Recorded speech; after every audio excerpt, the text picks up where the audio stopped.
आणि मग या अटी ज्या आधी सरकार मान्य करत नव्हतं, आंदोलन झाल्यामुळे, उपोषण झाल्यामुळे आणि शेतकऱ्याकडनं मोठ्या प्रमाणात या अटी काढण्याची मागणी झाल्यानंतर आज अखेर या अधिवेशनामध्ये शेवटच्या दिवशी जे अंतिम आठवडाचा प्रस्ताव होता त्याच्यावर उत्तर देत असताना मुख्यमंत्री साहेबांनी जाहीर केलं की 2019 ची अट आम्ही काढत आहोत, सर्वांनाच 2 लाखापर्यंतची कर्जमाफी होणार।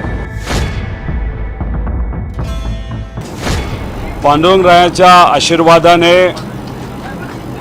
श्री क्षेत्र पंढरपूरला शेतकऱ्यांबरोबर अन्नत्याग आंदोलन जे आम्ही केलं होतं व त्याच्याचबरोबर सर्व शेतकऱ्यांच्या पाठिंब्याने छत्रपती संभाजीनगरमध्ये जे एक मोठं आंदोलन आणि रास्ता रोको तिथं केलं होतं त्याला अखेर यश आलं असं आपल्याला म्हणावं लागेल।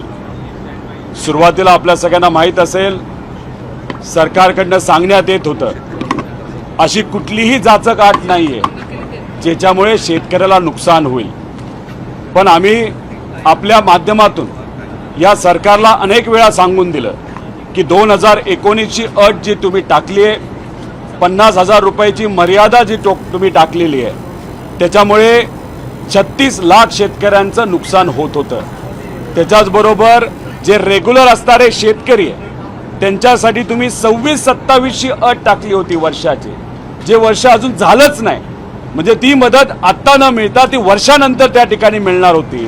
आणि मग या अटी ज्या आधी सरकार मान्य करत नव्हतं, आंदोलन झाल्यामुळे, उपोषण झाल्यामुळे आणि शेतकऱ्याकडनं मोठ्या प्रमाणात या अटी काढण्याची मागणी झाल्यानंतर आज अखेर या अधिवेशनामध्ये शेवटच्या दिवशी जे अंतिम आठवडाचा प्रस्ताव होता त्याच्यावर उत्तर देत असताना मुख्यमंत्री साहेबांनी जाहीर केलं की 2019 ची अट आम्ही काढत आहोत, सर्वांनाच 2 लाखापर्यंतची कर्जमाफी होणार आणि जे रेग्युलर असणारे शेतकरी जे 14 लाख शेतकरी असतात त्यांना 26-27 ची अट टाकण्यात आली होती ती सुद्धा काढणार असं जे घोषित केलं।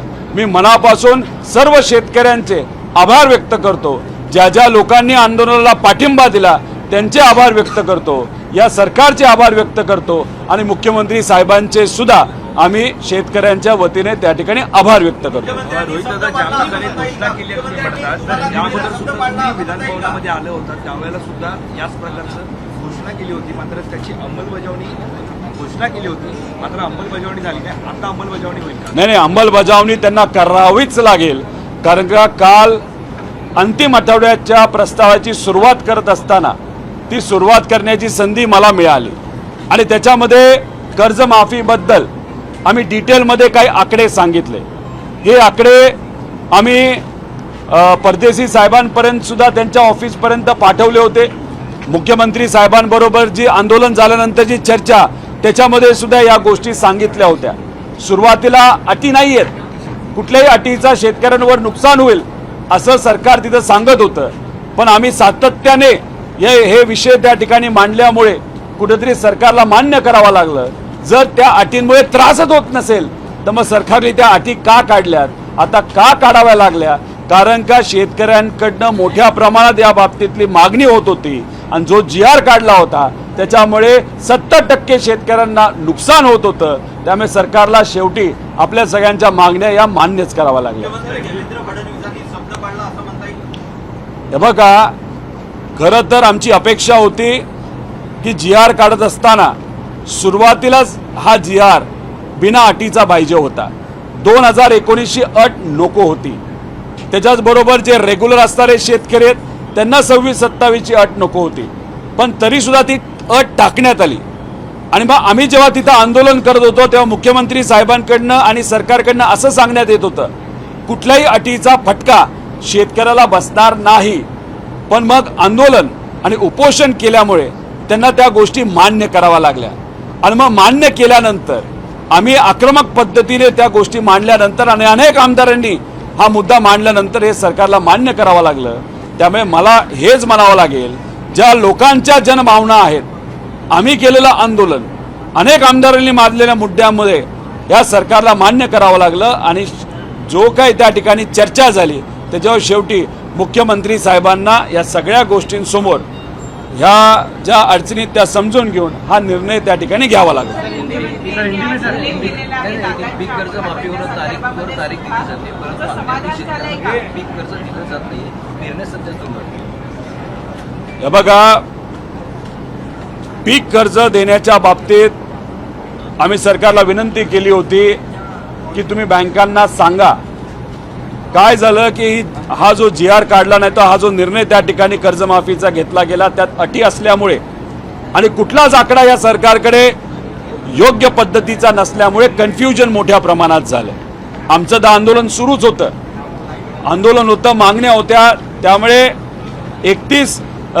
30 जूनला जे काही जाहीर करायचं होतं ते 5 पर्यंत गेलं, आता 10 पर्यंत गेलं. आता आज ही गोष्ट झाल्यामुळे काही प्रमाणात थोडे दिवस लागतील, पण सर्व 36 लाख शेतकऱ्यांवर अन्याय होणार होता तो अन्याय तिथं होणार नाही. त्यामुळे आता सरकारला विनंती आहे, कर्ज देत असताना ज्या शेतकऱ्याला अडचणी येतात त्या ठिकाणी लक्ष देऊन त्या अडचणी सोडवाव्या आणि त्या शेतकऱ्याला आता क्रॉप लोन लगेचच्या लगेच त्या ठिकाणी मिळलं पाहिजे. दादांना मरणोपरांत पद्मविभूषण देण्यात येत आहे आणि देवेंद्र फडणवीस साहेब यांनी पण स्वागतार्हच काम केलं, पण दादांना न्याय अधिवेशनात नाही मला काय हे बघा, FIR बद्दल आम्ही आत्ता सुद्धा म्हणत आहोत की FIR झालाच पाहिजे, पण सरकारकडनं त्या बाबतीत कुठेही सकारात्मक उत्तर हे दिलं जात नाही. आत्ता प्रतिउत्तर देत असताना आणि चर्चा करत असताना मुख्यमंत्री साहेबांनी सांगितलं आम्ही या बाबतीत विचार करू, बघू आता त्या बाबतीत काय होतं, पण आमचा लढा तसाच कायम पुढे राहणार आहे. पण दादांच्या बाबतीत मतलब एकच आहे, सगळ्यात महत्त्वाची गोष्ट आज जी झालेली आहे, AIBचा रिपोर्ट येण्यासाठी 3 ते 4 वर्ष लागतात. पण आम्ही जे काय दादांच्या वतीने सातत्याने त्या ठिकाणी मुद्दे मांडत आलेलो आहोत त्याच्यात प्रेझेंटेशन घेतलंय, सरकार पुढे आम्ही मागण्या केल्यात, CID पुढे मागण्या केलेल्या आहेत आणि त्याच्यामुळे एक मात्र काही प्रमाणात यश आलं असं आपल्याला म्हणावं लागेल. AIBचा रिपोर्ट जो 3-3, 4-4 वर्ष येत नाही, आज मुख्यमंत्री साहेबांनी मान्य केलं की केंद्रीय एव्हिएशन मंत्र्यांशी बोलून आम्ही पुढच्या 6 ते 7 महिन्यामध्ये हा रिपोर्ट म्हणजे दादांची पुण्यतिथी पहिली पुण्यतिथी होण्या अगोदर हा AIBचा रिपोर्ट जो 3 ते 4 वर्ष लागतात तो आम्ही एका वर्षात तो नक्कीच त्या ठिकाणी देऊ. म्हणजे पुण्यतिथी होण्याआधी तो AIBचा फायनल रिपोर्ट येईल अशी आशा आणि अपेक्षा त्या ठिकाणी आम्ही सर्वजण करतो. देखो, विठोबा राया का आशीर्वाद से हमने एक जो आंदोलन किसानों के हित के लिए श्री क्षेत्र पंढरपुर में जो किया था, 3 दिन हमने वहाँ पे अन्न त्याग आंदोलन किया था. उसी के साथ छत्रपति संभाजी नगर में बहुत बड़ा किसानों का आंदोलन वहाँ पे किसान और हम सब ने मिलके वहाँ पे खड़ा किया था. उसके बाद सरकार के साथ बहुत बार हमारी चर्चा हुई, अधिकारियों के साथ वहाँ पे चर्चा हुई और एक बहुत बड़ा प्रेशर इस सरकार के ऊपर वहाँ पे निर्माण हुआ था. और फाइनली कल जब अंतिम आठवड़ा प्रस्ताव जो हमारे सेशन में होता है उसमें बात करते वक्त हमने ये मुद्दा वापस एक बार वहाँ पे प्रस्तुत किया, किसानों की अड़चन वहाँ पे बताई. तो फाइनली आज आंसर देते वक्त शुरुआत में मुख्यमंत्री साहब कहते थे कि कोई भी वहाँ पे कंडीशन नहीं है जिसके कारण किसानों को अड़चन आएगी. फिर वहाँ पे हमने ये मुद्दा वहाँ पे प्रस्तुत करने के बाद फाइनली सरकार को ये मान्य करना पड़ा कि हाँ, ये जो कंडीशन है 2019 की ये थोड़ी सी डेंजरस है, इसके कारण बहुत सारे किसानों को वहाँ पे ये मदद नहीं मिल सकती. उसी के साथ जो रेगुलर किसान है उनके लिए जो 2026-27 की जो साल की अट थी वो भी निकालने की विनती वहाँ पे हमने की थी. ये दोनों जो अट है या कंडीशंस है सरकार ने आज वहाँ पे निकाली. तो कहाँ ना कहाँ तो भी जो किसान की एकजुट है, जो आंदोलन किसानों ने किया उसका आज विजय हुआ, ऐसे हम सब कह सकते हैं.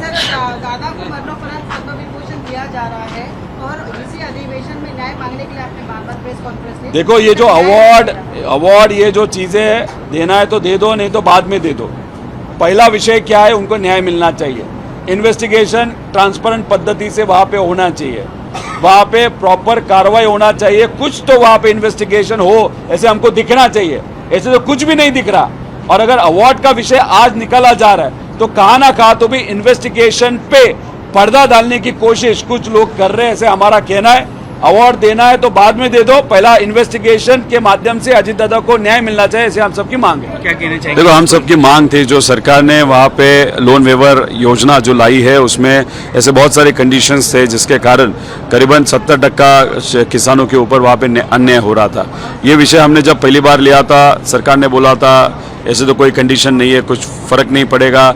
उसके बाद अगर आपने देखा छत्रपति संभाजी नगर में हमने बहुत बड़ा आंदोलन किया था, तो फाइनली ये सरकार को एक्सेप्ट करना पड़ा कि हम जो बोल रहे हैं वो सही है, और उसको एक आज यश आया, विजय मिला, क्योंकि सरकार ने जो 2 कंडीशन डाले जो हम निकालने के लिए बोल रहे थे, फाइनली उनको निकालनी पड़ी। तो ये किसान एकजुट का विजय है। सीएम ने भी उनके स्पीच में कहा कि लोन वे ऑफ करेंगे हम। ना, उनको तो करना पड़ेगा, अभी भाषण में उन्होंने वो शब्द दिया है, तो आगे जाके वो जीआर में भी इनकॉर्पोरेट करना ही पड़ेगा। जो अजीत दादा का प्लेन क्रैश का जो मुद्दा है, आप उसके ऊपर अभी भी सवाल उठा रहे हो, उसके बारे में क्या? नहीं, एफआईआर के बारे में अगर आप देखो, एफआईआर अभी तक एक्सेप्ट नहीं हुई। क्रिमिनल एंगल का इन्वेस्टिगेशन अभी तक रुक गया है, लेकिन टेक्निकल एंगल जो एआईबी है वो जनरली 3 तो 4 साल में वहाँ पे रिपोर्ट देती थी, लेकिन आज और यह बहुत दिन का जो हमारा प्रयास था, जो हम फाइट कर रहे थे, उसके कारण जो 3-4 साल लगते, वो अभी जो बात हुई, अभी जो शब्द दिया, 1 साल में हम वो रिपोर्ट देंगे। मतलब कहाँ ना कहाँ तो भी उसमें भी छोटा सा विजय हमारा है। अजित पवार जाने से जो फाइनेंस मिनिस्ट्री है वो पण बीजेपी के पास गए, आणि एक डीसीएम देवेंद्र फडणवीस के पास है। क्या देखो, अजीत दादा के पास हिम्मत थी, अभी वो मिनिस्ट्री वापस लेने के लिए एक अलग तरीके की हिम्मत लगी, उसके लिए बीजेपी के साथ लड़ना पड़ेगा। जो लड़ेगा उसका विजय होगा, जो नहीं लड़ेंगे उसका नहीं विजय इससे होगा। भी अटकलें लगाई जा रही कि दोनों एनसीपी साथ आ सकती है। वो सिर्फ चर्चा है, बाकी कुछ नहीं।